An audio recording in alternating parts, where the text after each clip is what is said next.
ఈ మామిడికాయ పులుసు చేస్తుంటే నాకొక చిన్న జ్ఞాపకం గుర్తొచ్చింది. నాకైతే చిన్నప్పుడు వేసవి సెలవులంటే అందరం ఊరికెళ్ళి ఇంటి వెనుక మామిడి చెట్టు కింద పడ్డ కాయలేరడం, అమ్మమ్మతో కలిసి వంట మొదలెట్టడం అవన్నీ జీవితంలో ఎంతో మధురమైన రోజులనమాట. అమ్మమ్మ చేతిలో ఇక మామిడికాయ పులుసు అంటే మాత్రం మా ఇంట్లో ఒక పెద్ద పండుగలాగుండేది. ఆమె వంట చేస్తూ ఒకటే మాట చెప్పేది.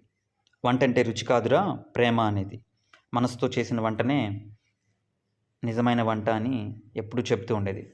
ఇప్పుడు నేను కూడా అలాగే ప్రయత్నిస్తున్నాను. మరి ఆమెలాంటి రుచి వచ్చిందో లేదో అయితే నాకు తెలీదు గానీ, ఆమె ప్రేమ, ఆ మెమోరీస్ ఇంకా ఈ వాసనలోనే ఉన్నాయనిపిస్తోంది.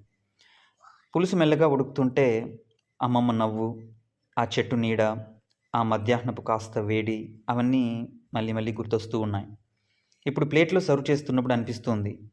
ఇది మామిడికాయ పులుసు కాదు, ఒక జ్ఞాపకం రుచిగా మళ్ళీ పుట్టిందేమోనని. ఒక స్పూన్ తీసుకొని రుచి చూస్తే మనసులో ఒకటే మాట మోగుతూ ఉంది. ప్రతి ముక్కలో అమ్మమ్మ జ్ఞాపకం ఉంది అని.